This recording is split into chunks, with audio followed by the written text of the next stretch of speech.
Every single time we sit down to do one of these, I immediately need the loo. Do you want to go now? Nah. I'm just going to do it. Just go there. A little bit of ambiance, a little bit of smell, a little bit of nice moisture. It would add a bit to it, wouldn't it? It'd add a bit to it. It's funny that I feel like that because it's truly now or never for LA Knight as well. It does feel that way after 2023 when it felt like it's his time to become a proper bona fide main event star, a potential world champion. 2024, not so much, Tom, but still there was a groundswell of support for LA Knight. It cooled off in 2025, good and proper, and now we're heading into the autumn of 2026. He's locked in a big old feud with the Bloodline and has a match with Roman Reigns in the offing. Yeah, so this comes from WrestleVotes on Fightful Select, who say a match between LA Knight and the WWE World Heavyweight Champion Roman Reigns is on the table with a strong sense internally that match will take place at Money in the Bank on October the 10th. Now, we're going to go through the last 4 years of hurt for LA Knight, which has never stopped LA Knight fans dreaming. And it's funny how these key moments in LA Knight's run on the main roster always seem to come back to Money in the Bank. Yes, it does. It does. It's a shocking revelation you found out there, Tom. Yeah, it's just funny how this guy is so intrinsically entwined with Money in the Bank, having never won Money in the Bank. Let's wind it back because obviously he had a brief run in NXT as LA Knight. He was feuding with Cameron Grimes and the $1 million champion Ted DiBiase. A classic feud. Chef Michaels at his best. Really was. And then when he got called to the main roster, he became Max Dupree because the previous administration felt that he was too old to be a upper tier main event style wrestler. What a comment to make now that we look at the upper tier main event wrestlers today, all of which are over 40. All of them. All of which are due free Parker pens at some point from the Sunlight Plan. That was back in May of 2022, and then in September when the new administration came in a backstage segment, I remember very excitedly ended his relationship with Maximum Male Models and Maxine Dupree and reverted back to LA Knight. Everybody was very happy about that.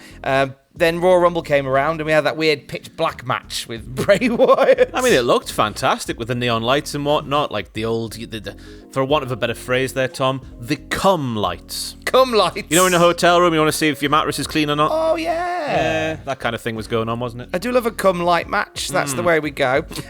Money in the Bank 2023 rolls around and he was very much a fan favourite to win that match. Ultimately, he didn't. Yeah, Damian Priest got the spoils instead. But people thought this would be like the thing that catapults LA Knight to give him that Money in the Bank. A Daniel Bryan kind of situation. Yeah. Like the yeah movement we were potentially pitching back then. But alas, did not occur. But there was still a lot of hope for LA Knight in 2023 because he ended up embroiled in a feud with The Miz that rolled John Cena into things as well. And a couple of events that took place across two pay-per-views that may have possibly marked the card of LA Knight. I was going to say, we are bringing this up because it feels like it was a passing off the torch-ish kind of moment. Not like a John Cena to a Cody Rhodes kind of thing, but it felt like John Cena was put in the ring with LA Knight to make LA Knight a bona fide main event star. But it felt like at the time, and just based off the comments that LA Knight made on Gorilla Position at their time, that he got the wrong end of the stick.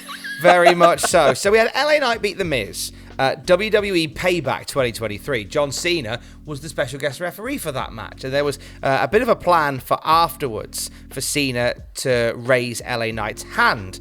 But LA Knight had a little bit of verbal with Cena before eventually accepting the gesture to raise the hand. Now, LA Knight says he was told that it was the wrong move to make. He said, had the match with The Miz. Here is Cena as the guest referee. I win that match. There is the back and forth we had. We're at the entryway. It's me and John. He goes to shake my hand. I kind of hesitate, and I come up, and I'm jaw-jacking with him, kind of acquiesced, and he raises the hand. I get to the back, and somebody says, you can't do that to John. That's John Cena. You could just shake his hand. You raise his hand. And I was like, thank you. I see your advice. I see why you would say that, But if I have to trust myself in this process and trust who I am and what I'm doing, when I talked to John, he was like, you did the right thing. You did the right thing by you. He must have been seeing dollar signs in his head, because if what's going to make you more money as a professional wrestler in the WWE, raising John Cena's hand and that being it, just that one moment there, or shooting your shot and trying to get a feud going with the GOAT himself. Get a couple of big pay-per-view matches, who knows, stretch out until WrestleMania the year after. I think LA Knight was seeing dollar signs then. He shoot his shot and it didn't go quite right for him. No, and I like the way that John Cena said, you did the right thing by you. Yeah. Well, I could hear the way that John Cena would have said that to LA Knight, going, was that the right or wrong thing to do? Well, you did what you thought was best. Yeah. And well done. As the entire sort of gorilla position was listening to John Cena say this, going, yes, you did right by you, but not right by us. And thusly, we're going to not punish you, but not push you like we might have done otherwise, I guess. Yeah, it was. But then this led to a partnership with John Cena against the Usos at Fastlane. They teamed together. And the raised hand happened there. The raised hand happened It happened in the ring. LA Knight from the gorilla position interview once again said at Fastlane, the match ends. He goes to raise my hand. I pulled out. When I did that, he goes, you son of a bitch. He knew then. He wanted to give me a hand raise. And at that point, I wanted to call back to the moment that we had with the Miz match, where we had the tension. Wanted to raise the hand. One of those things where it felt more complicated than it should have been. Yeah. But it was a man doing what was right by him. But LA Knight's popularity, despite all of this, never wanes. And he gets a match with Roman Reigns at Crown Jewel for the WWE title. And Roman Reigns is on just this legendary run where matches like this, but as they're announced, it ain't going the way. Not in 2023. Of the challenger. You think about the culmination of the story in 2024. I mean, this was coming after WrestleMania in 2023, where it felt like it was going to be Cody Rhodes finishing his story. He doesn't do that. It wasn't clear that we're going to build it all the way through until the next WrestleMania, but I guess some people might have been thinking this year. It just wasn't the right time for LA Knight to defeat Roman Reigns at that point. No, absolutely not. But it was his first real crack at a WWE title. Didn't quite go to plan. He would challenge Roman again at the Rumble in a four-way along with AJ Styles and Randy Orton, again proving unsuccessful. He would go into the Elimination Chamber. By this point, he'd started a feud with AJ Styles, a feud that was so intense that AJ Styles bought a ticket to Australia. Yeah. To fly over around the world so he could attack LA Knight mid-match. To be fair, both lads gave it their all in that feud, because it was like the WrestleMania sort of access. You know, when your interviewers go along and do the interviews for 5 minutes, like a conveyor belt kind of situation. And then LA Knight and AJ Styles got into a physical tete-a-tete at that thing as well. They did indeed. And LA Knight ultimately beat AJ Styles at WrestleMania. And that felt like whilst they weren't going to give LA Knight a title anytime soon, they wanted to give him something big. And it was a win over a Hall of Fame bound AJ Styles. Yeah. Which I thought was at least something. I reckon AJ Styles was put off by that theme he got that WrestleMania. You know that new theme that he got that wasn't... You know what I'm saying if you've heard it. Yeah, it ain't they don't want one, or I am, is it? Another groundswell would build for LA Knight again. After WrestleMania, building to Money in the Bank, where they go, this is going to be the year. He's just beat AJ Styles. He's going to win Money in the Bank. No. He doesn't win Money in the Bank. Drew McIntyre wins Money in the Bank and fails to cash it in a little later on in the night. So once again, he's kind of back in like just this sort of weird space between the upper mid card and the main event. It was becoming clear, because I think Matthew on the podcast kept making the point, like, you always need someone who's very, very popular, who you can fall back on in like the low points of the year to sort of push up the card and fill the space that you know, for the more interesting times of the year, like Royal Rumble, WrestleMania, that's where you put the stars you're going to properly go with in those spots. But when you get like the summer and the autumn, where it's a bit of a natural cool down, WWE's wrestling, I should say, bit of a cool down period, that's where you push someone like LA Knight, who's always ready to go, but you're never going to go all the way with them. It felt like by this point, it was properly getting in that kind of rhythm with him. And they kind of established exactly where they saw him in the company for the rest of the year. For the latter part of the year, because you had him beat Logan Paul to become a US champion at SummerSlam. He'd lose that belt to Nakamura. He would win it back on the road to WrestleMania 42, and then would lose it again to Jacob Fatu. Yeah. And then we come back around once again to the Money in the Bank match. This is what I mean when you look at it and you see that so much of LA Knight's sort of near the bubble prospects are circled around Money in the Bank, and this is a Money in the Bank that becomes iconic through WWE Unreal Season 2. Yeah, because even though LA Knight, of course, did not win the match, that was won by Seth Rollins, who would then go on to hurt his leg and then go on to do a big cash-in at SummerSlam, a wonderfully shoot angle that they got us all with, I think. I'm safe in saying. Yeah, LA Knight, the match was made for him. If you watch Unreal, Triple H sits him down at the end. LA Knight looks like just visibly dejected, like, oh, it's happened again. I've got so close, I've done so much good work, and they've not gone with me again. But Triple H was like, oh, the final spot didn't go how they planned out, like they wanted a bit more drama in terms of both Rollins and LA Knight going up the ladder at the same time, I think is what was said during the segment there. And Triple H, I think he's just trying to make LA Knight's, just trying to make his day a bit nice. He's going like, that was for you, you know. I know you didn't win, and obviously you'd think Money in the Bank is all about the briefcase winner, but the fact you didn't win, that we did that for you. I don't know whether that made me feel any better to go, no. You buggered up the finish. But if it makes you feel any better, that was a finish specifically designed to make you look great that you buggered up. When you didn't win. But I don't feel any better for that. He came close. That shot of him just looking like the saddest man in the universe. Yeah. Sat now next to Paul Levesque like a naughty boy. Again, Money in the Bank once again eludes LA Knight, but he stays near the bubble. He's embroiled in a feud with Seth Rollins, but kind of it's shoved to one side because it becomes Seth Rollins' summer of his fake injury. Yeah. So that is kind of shelved in favor of Rollins going away, coming back. It was all a sham, and cashing in Money in the Bank, winning the title, and all of that stuff. He goes for the world title on Raw in August against Rollins. But once again, in that world title match, when the win needs to come, win don't come. There's a ceiling with babyface LA Knight in terms of WWE. It's becoming quite apparent by this point. That continues in Paris. He challenges Rollins once again, this time as part of a four-way alongside CM Punk and Jey Uso. Once again, of course, he doesn't win. Then he failed in John Cena's Last Time Is Now tournament, which I guess Cena definitely politicked for because he didn't go along with the hand raise, and not once but twice. Hand raise gates. Gets into a six-man with the Usos to beat the Vision and I Show Speed at WrestleMania.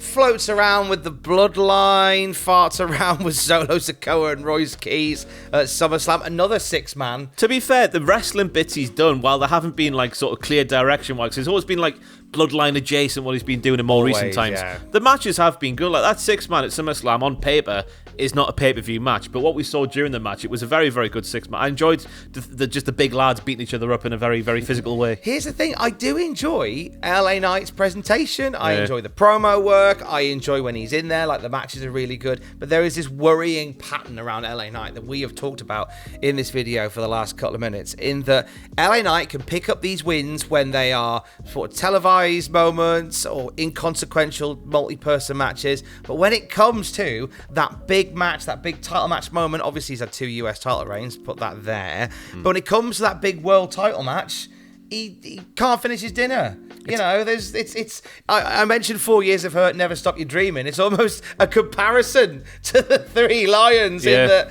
there's all the build, all the hype, all the excitement, but England can't win the World Cup. No, we can't. We never will. It'll never happen in our lifetime. But LA Knight will. No, will he? He might not. It does feel like, as a babyface, because I don't see a reason why he couldn't be a similar level to a Cody Rhodes or to a CM Punk if the booking is right. Like, he's the Rock 2.0. I mean, I'd say he's better than current day Rock based off the Rock's promos in 2025 if you saw them, especially the one on NXT that time. You know what I'm talking about. There's no reason why LA Knight couldn't be on the level of a Cody Rhodes and a CM Punk, but it does feel like the company see those two up there as their main baby faces. Obviously, Roman Reigns is a thing by himself. I don't think he's booked in a particular baby face or a heel way. He's just his own thing at this point in time.